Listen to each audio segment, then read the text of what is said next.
এই বই থেকে একটা গল্প পড়ে শোনাচ্ছি।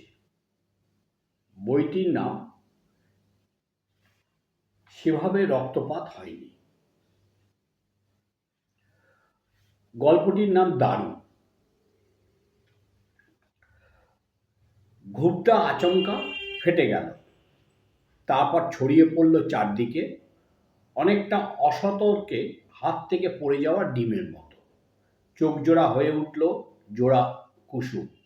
ড্যাব ড্যাব করে তাকিয়ে থাকা যাকে বলে, সেই মতো তাকিয়ে থাকলাম ঘরের চারপাশে। চোখের পাতা পড়ে না, নড়ে না, চড়ে না। পাতাগুলো সব যেন উবে গেছে মুহূর্তে। এই রকমটা মনে হলো আমার। তারপর আরও মনে হলো, দেখলাম বাবা ধস্ত দেওয়ালের ধূসর ছবির ফ্রেমের মধ্যে থেকে আমার দিকে হাঁ করে তাকিয়ে আছেন আর মিটিমিটি হাসছেন। আরও স্পষ্ট দেখলাম বাবার চোখের পাতা স্বাভাবিকভাবে মানুষের মতো নড়াচড়া করছে, মানে উপর নিচ করছে, একটু আগে যেমন আমার করত। এ কি করে সম্ভব? বিস্ময় নামক শব্দটা আমার দু চোখের ওপর সাইনবোর্ড হয়ে ড্যাং ড্যাং করে ঝুলতে লাগলো, প্রবলভাবে দুলতে লাগলো। বাবা বোধহয় আমাকে কিছু বলবেন, নির্ঘাত কিছু বলবেন। ঠোঁট নড়ছে, বিড়বিড় করছেন। বহু বছর কিছু বলেননি। বেঁচে থাকতে অনেক ভালো ভালো কথা বলতেন, তখন পাত্তা দিতাম না, পাশ কাটিয়ে যেতাম। মনে হতো জ্ঞান দিচ্ছেন। এখন আফসোস হয়, ভীষণ আফসোস হয়। হয়তো তেমন তেমন অনেক কথা তার মনের মধ্যে এখনো জমে আছে দীর্ঘদিন যাবৎ। কাউকে বলতে পারছেন না, বোঝাতে পারছেন না। হয়তো আমাকে বলবেন সেসব। কি কথা, কি ভাবনা থেকে ওই সব কথার সূত্রপাত আমি জানি না। তবুও আগ্রহ প্রকাশ করে জিজ্ঞেস করলাম, কিছু বলবে আমায়? বাবা কোনো উত্তর দিলেন না। পিট পিট করে আমার দিকে আগের মতো তাকিয়ে রইলেন। চোখের পাতা উপর নিচ করছে অনবরত, হাসছেন, অনেকটা মায়াময় নির্ভেজাল সেই হাসি। সেই হাসি ফেটে যাওয়া বালিশের তুলোর মতো আমার সারা শরীরে ছড়িয়ে পড়ছে নিমেষে। ভালো লাগছে, ভীষণ ভালো লাগছে। রাশি রাশি আনন্দ, রাশি রাশি প্রশান্তি আমার শরীর ঘিরে। এমন ভালো লাগা কাউকে বলতে পারছি না, এমনকি মাকেও। বাবার সেই হাসি দেখতে দেখতে আমি লোভ সামলাতে পারলাম না। অনেক দিন পর, অনেক মাস পর, অনেক বছর পর আবার বাবাকে কাছে পেলাম ক্ষণিকের জন্য। মাও জানতে পারল না, তাই সরাসরি জিজ্ঞেস করলাম, কি দেখছো অমন করে? আগের মতো বাবা অনেকক্ষণ আমার দিকে তাকিয়ে থাকলেন, নির্ঘাত আমায় খুঁটিয়ে খুঁটিয়ে দেখছেন, মাথা থেকে পা পর্যন্ত। যেমনভাবে আগে দেখতেন ঠিক সেইভাবে। তারপর বাবা একটা বড় রকমের শ্বাস ফেলে হাসি মুখে বললেন, তোকে? কেন? আমার মধ্যে কোনো পরিবর্তন দেখতে পাচ্ছ নাকি? আমি আগ্রহ ভরে জিজ্ঞেস করলাম। পাচ্ছি রে, পাচ্ছি, খুব পাচ্ছি। কীরকম? তা তো বলতে পারবো না। এবার বাবা খুব গম্ভীর হয়ে গেলেন, অনেকক্ষণ চুপ করে রইলেন। তারপর ফ্যাঁসফ্যাঁসে গলায় বললেন, মাকে জিজ্ঞেস কর। বাবার এই কথা আমার পছন্দ হলো না। একটু যেন অভিমান হলো বাবার প্রতি। আর হাসিটাও বাবার মুখে দেখতে পেলাম না। সব কেমন ভুষ হয়ে গেল। আগের মতো গম্ভীর আর নিশ্চুপ। ধূসর হয়ে গেলেন ছবির ফ্রেমে। ভাঙাচোরা লাট খেয়ে যাওয়া 60 বছরের পুরনো ঘরের দেয়াল থেকে একটা অদ্ভুত পচা গন্ধ ভুরভুর করে বেরোতে লাগলো। আগে এই গন্ধটা পেতাম না, এখন প্রবলভাবে পাচ্ছি। বাবার মতো বাড়ির দেওয়ালগুলো যে একটু একটু করে মরে যাচ্ছে, তা আমি স্পষ্ট দেখতে পাচ্ছি। প্রতিদিন ইট, বালি, সিমেন্ট ঘরের মেঝেতে ছাইয়ের মতো পড়ে থাকে। আমি যেমন দেখছি তেমন মাও। মা প্রতিদিন নিয়ম করে ঝাড় দেন, তারপর সেই ছাইগুলো কাগজের নৌকো করে বাইরে ফেলে দেন। বিছানা থেকে নামলাম, বাবার ছবির ওপর হাত বোলাতে লাগলাম। অনেক অজানা ধুলো জমে আছে বাবার ছবির ওপর। আমার হাতের তালু আঙুলগুলো এলোমেলো জলছবি হয়ে গেল মুহূর্তে। খুব কষ্ট হতে লাগলো। ডান হাতের তালু নাকের কাছে নিয়ে এলাম।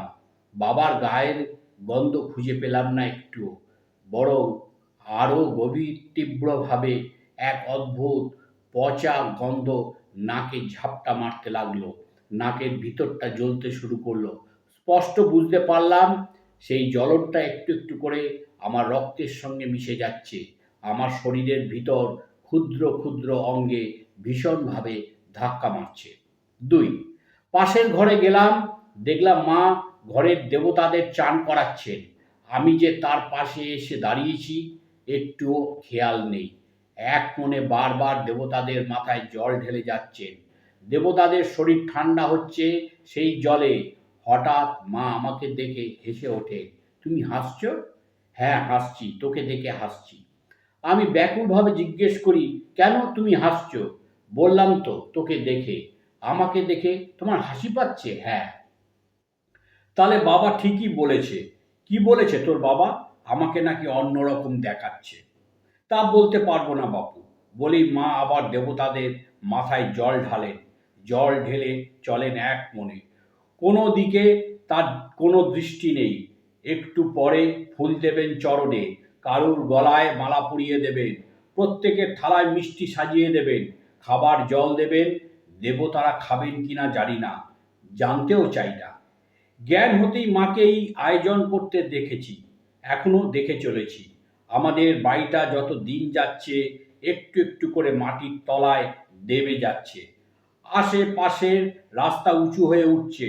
শুধু আমাদের বাড়ি নয়, আশপাশের অনেক অনেক বাড়ি। একটু বৃষ্টি হলেই সমস্ত নোংরা জল বাড়ির ভেতর ঢুকে পড়ে। মা তখন মাছ হয়ে ওঠে। হাতের আঙুলগুলো মাছের পাখনার মতো সাদা আর ফ্যাকাশে হয়ে যায় মুহূর্তে। মাঝে মধ্যে মায়ের রাগ আমার শরীরে এসে ঝাপটা মারে। আমি পুড়তে থাকি, কাউকে কিছু বলতে পারি না। এই রাস্তা দিয়ে অনেক মানুষ যাতায়াত করে, সবাই দেখে। দেখে আমরা মাছের মতো কিলবিল করছি একটা চৌকো গামলার ভিতর। আমার বন্ধুরা বাইক নিয়ে আসে, আমায় ডাকে, এই ঝিলম, কি করছিস? দেখছিস তো মায়ের সঙ্গে ঘরের নোংরা জল পরিষ্কার করছি। সে তো দেখতেই পাচ্ছি। মাসিমাকে তো দেখতে পাচ্ছি না। মাসিমা কোথায়? লিটন জিজ্ঞেস করে। কোথায় আবার? ঘরে। আমরা কেন দেখতে পাচ্ছি না? মা এই ঘরেই আছে রে।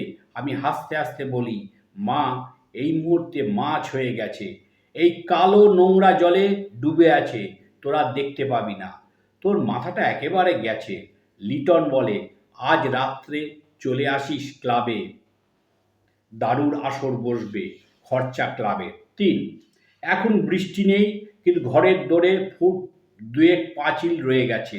মা কোনোদিন এই পাঁচিল টপকে বাইরে আসেননি, একমাত্র আমিই জানি। বাবা চলে যাওয়ার পর মা যে সেই মাছ হয়ে গেছে তার পরিবর্তন হয়নি।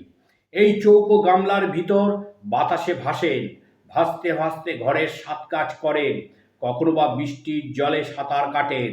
আর ওইটুকু সময় আমিও মায়ের সঙ্গে থাকতে থাকতে মাছ হয়ে উঠি। মা জানেন সেটা। মা তখন খুশি হন। আমার ওপর রাগটা তখন গিয়ে পড়ে বাবার ওপর। বাবা জানতেও পারেন না।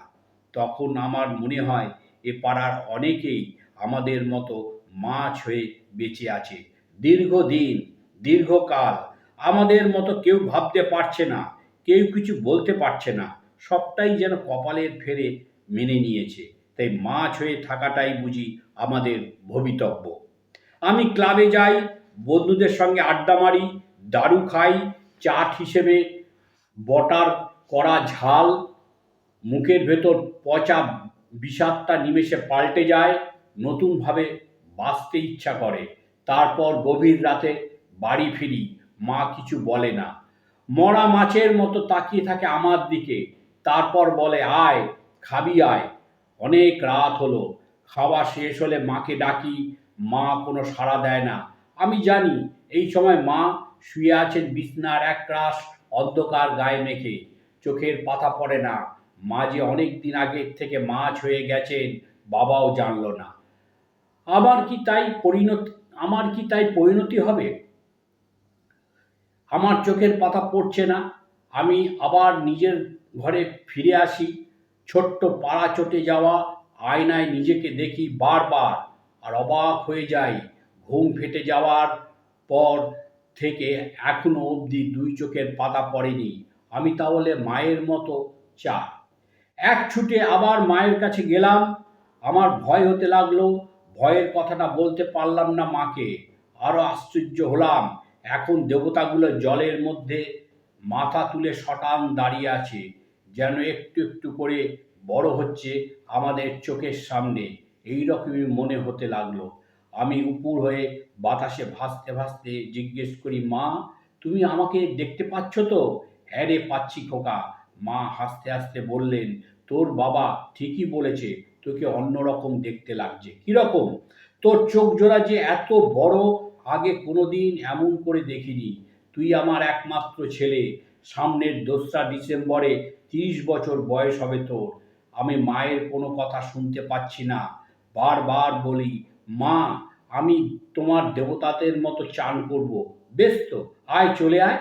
আমার 30 বছরের শরীরটা মুহূর্তে 3 ইঞ্চি হয়ে যায়। দেবতারা তাকিয়ে তাকিয়ে দেখে মাকে, আমাকে গামলার জলে মাছের মতো পুরুক পুরুক করে সাঁতার কাটি। মা খুব খুশি হয়, ছেলে মানুষের মতো হাততালি দিয়ে ওঠে। আমি জলের খুব গভীরে চলে যাই, দম বন্ধ হয়ে যায় আমার। আমি কিছুতেই নিঃশ্বাস নিতে পারছি না, কিছুতেই না। তবু আমি মায়ের কানের কাছে মুখ এনে ফিস ফিস করে বলি, তুমি এতদিন শুধুমুধু মৃত দেবতাদের পুজো করে চলেছ, তাই নাকি? হ্যাঁ মা।